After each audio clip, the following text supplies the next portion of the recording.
Hi friends, అందరూ దసరాకి Amazon, Flipkart సేల్లోని మంచి మంచి గ్యాడ్జెట్స్ కొనాలని అనుకుంటారు కదా.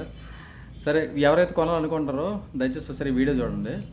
నేను August 10, 2025 Realme 14 Pro Plus 8GB RAM, 128GB memory ఫోన్ని 27,999 అంటే 28,000కి ఆర్డర్ పెట్టాను.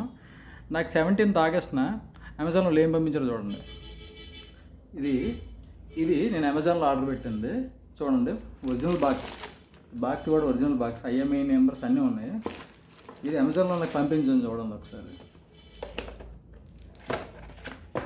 సబ్బు ముక్కలో ఒక రాడ్ ముక్క పంపారు.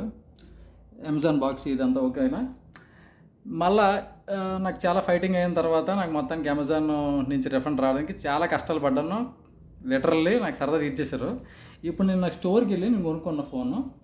ఇది 256GB మెమరీ కాబట్టి ప్రైస్ కొంచెం ఎక్కువ.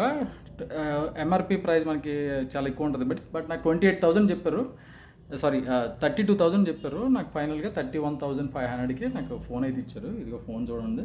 ఈ ఫోన్ అంటే నాకు చాలా ఇష్టం, కెమెరా ఫోన్. సో గైస్, నేను అమెజాన్ 7 years నుంచి ప్రైమ్ కస్టమర్ని.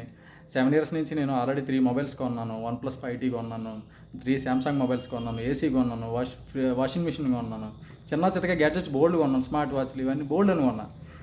బట్ నాకు అమెజాన్లో ఎంత ఫ్రాడ్ జరుగుతుందో నాకు తెలీదు. అర్థం చేసుకోండి, ఆన్లైన్లో కొనేటప్పుడు చాలా జాగ్రత్తగా ఉండండి. నాకు మామూలుగా మనశ్శాంతి అంతా కోల్పోయి నాకు మా ఆవిడ డైలీ టార్చర్ అనిపించిన అమెజాన్ వాళ్ళ వల్ల. మీరు ఈ టార్చర్ పడకుండా ఉండాలంటే జస్ట్ వెళ్ళి స్టోర్కి వెళ్ళి చెక్ చేయండి ప్రైస్లు. నీకు బాగుంటే స్టోర్లో కొనండి, లేదంటే జస్ట్ ఇన్ఫర్మేషన్ కోసం ఈ వీడియో పెడుతున్నా. మీకు నచ్చితే మీరు దీన్ని తీసుకోండి, లేదంటే లైట్ తీసుకోండి. Thank you.